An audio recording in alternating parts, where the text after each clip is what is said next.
Hey everyone, welcome to the Meeple Mentor YouTube channel. I'm Jared, and today we're doing an unboxing for Unfathomable from Fantasy Flight Games. This is a reskin of the Battlestar Galactica trader type game that is so popular, but my understanding is they lost the license to BSG, and so they've released this game this past year. And it says even on the top, based on design by Konieczka. But this version, this game design is by Tony Fanchi. That says it's a game of hidden loyalties and suspicion for 3 to 6 players. And yeah, so I haven't actually played BSG, and partly because it's hard to find, and not a lot of people I know are playing it still. So maybe this is going to be the new favorite for trader co-op games or semi-co-ops. This is themed this time around on the Arkham Horror, Cthulhu-esque type of stuff. And it takes place on a boat. And I think below the waters, you watch out for the creatures. So let me read what it says here on the back, and then we'll get right into the unboxing of the game. So, horror on the high seas. The steamship Atlantica makes way to Boston, but dark shadows trail the ship, staying just out of sight beneath the waves. Your fellow passengers seem unnaturally fixated, staring out to sea with a silent, desperate longing. Your dreams are plagued by eerie underwater nightmares, and now a passenger has been murdered. Suspicion, hidden loyalties, and devious strategy rule the day. Unfathomable puts you and your friends in command of a steamship, but not all of you can be trusted. While monstrous deep ones stream forth from the crushing ocean depths, any player could secretly be a nefarious cultist or a horrifying hybrid deep one. Don't turn your back on anyone. It will take all your cunning to save your ship from a watery grave. Battle swarming deep ones, uncover the traitors, and steer the Atlantica safely home in Unfathomable.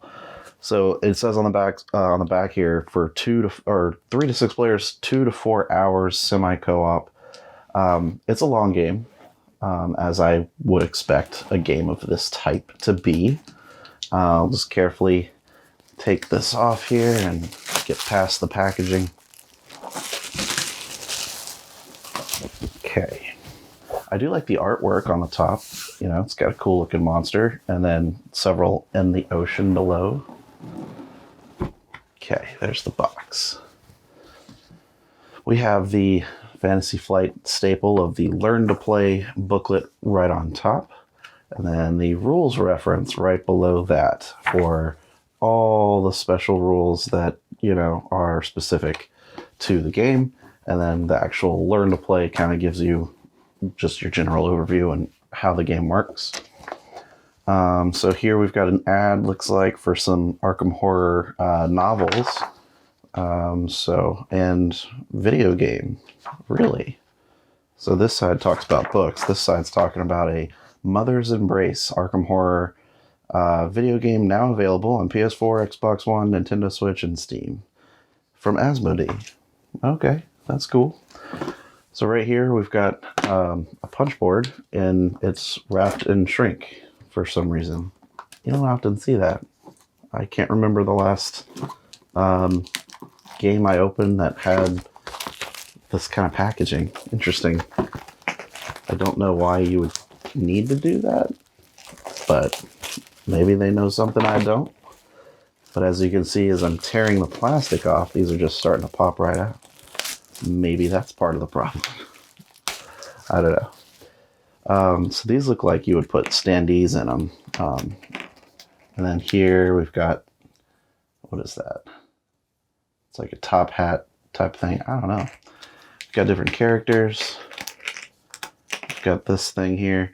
2, 4, 6, 8, 10 fully illustrated characters, fronts and backs. We've got a little wheel for your boat. That might be a first player marker.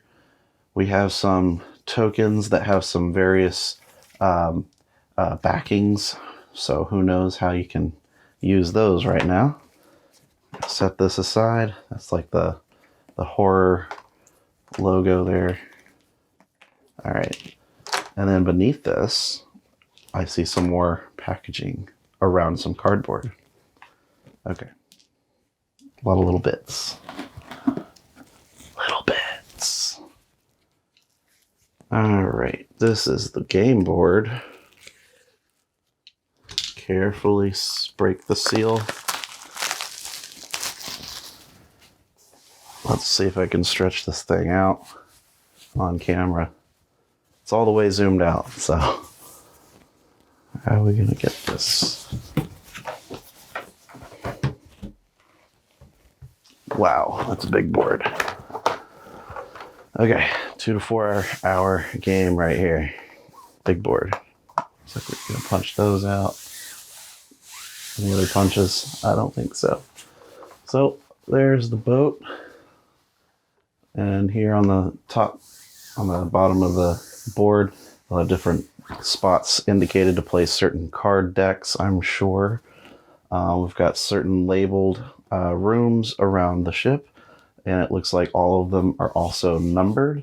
And there are also numbered sea areas over here in the front. And up the other side of the board, I'm seeing some tracks here. Insanity, player number of people on the boat, food and rations or supplies, something like that, my guess. We've got this track here. We've got these two icons on them. Start, and then this is cast. This says arrive. We've got the deep, which is up here. I wonder how that part's used. I'm not sure. And then this ominous looking spot for some smaller cards. Interesting. Presentation so far is very nice. I like the looks of this whole thing. Okay, there's a lot of stuff under that. Let's get to what's here first. All right. We have some cards. Let's take a look. So the Captain line of succession, the Keeper of the Tome line of succession. So these are all the characters here on the back, and then what these abilities offer you. So someone's going to be taking those abilities. And then we've got this small deck of cards. You are human. Oh, this is, of course, your role in the game. You are hybrid, or occultist. So there's only one cultist card so far. Who knows if they put some more in here, but mostly human. 3 hybrids, and then occultist. Okay. Let's set that there. And so we have these cards. I'm not even sure what that design kind of is. I see the boat on top there, the horizon, and then something underneath that goes all the way down. Accusation, adrift fishing boat, barricade. So I think these are just events that you might roll for your stats, or I don't know if these are like individually resolved or voting like as a group. That seems to be like that kind of deck. So I'll set that maybe over here. And we've got these. Okay.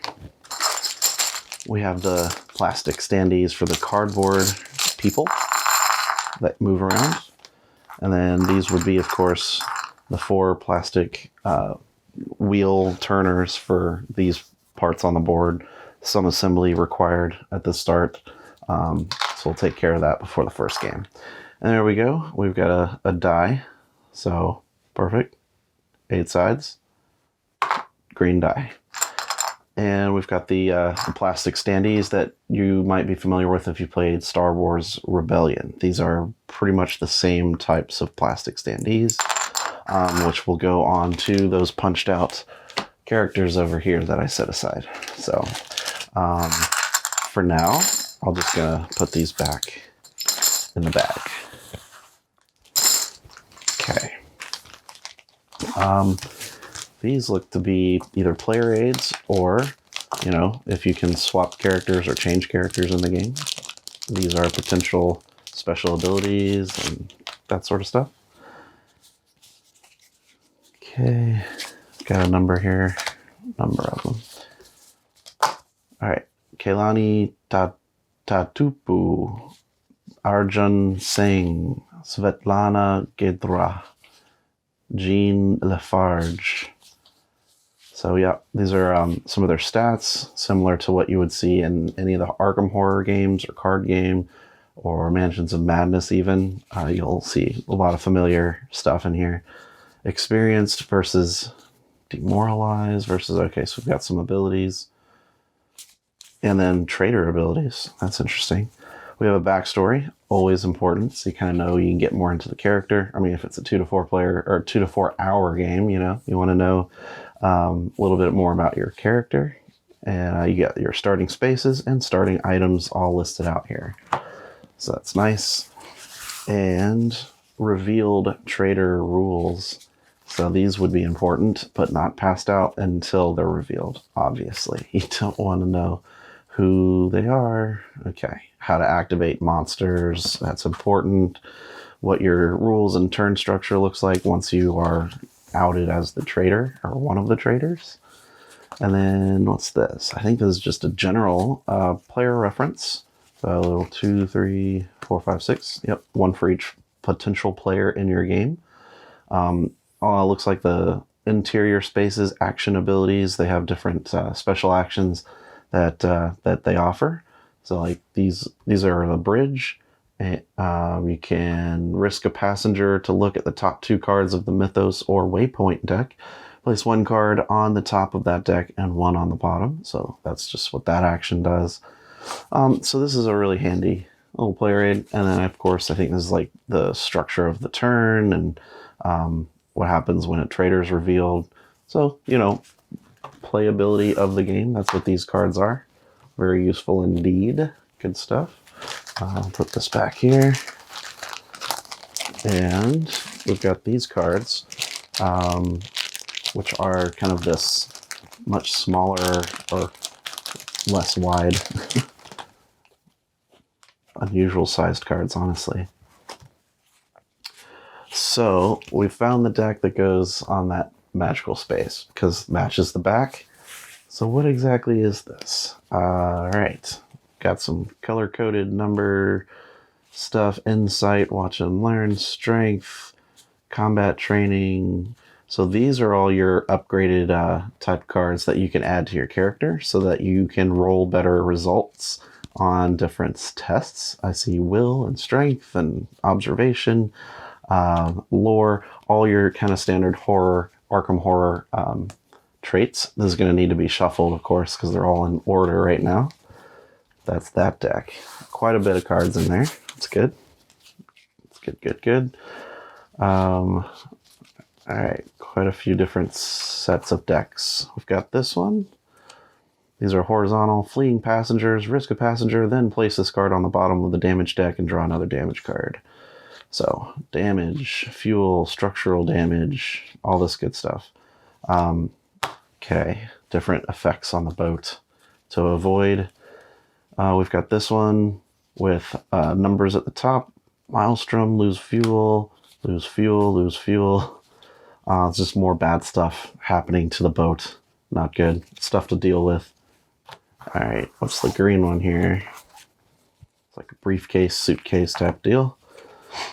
The almanac, artifacts, garments, items, tools, weapons. What is this weapon? The repeating rifle. Perform an attack against an enemy in an adjacent space, including a water space. Add 1 to your die result. Okay, so useful items. I wish this had a bigger deck, but it is what it is. Don't want to make your characters too powerful. And over here, these are, I think, the mind crazy stuff. Like I see stuff about sanity and lose food to gain 2 sanity, heal, gain 2 souls. Okay, interesting. And then these look like more of the 12 character or 10 characters that we saw. And I guess this is probably something in addition to what's on your card that we looked at earlier. Maybe because if this is like an action, you just kind of like flip it down to show that you've taken it, which is my guess. So you do have some special abilities and variable powers and stuff like that for whichever character you are. And also, since they're cards, you could use this to randomize, you know, who's going to be who. All right. Let's put that back in here. Set this aside for now.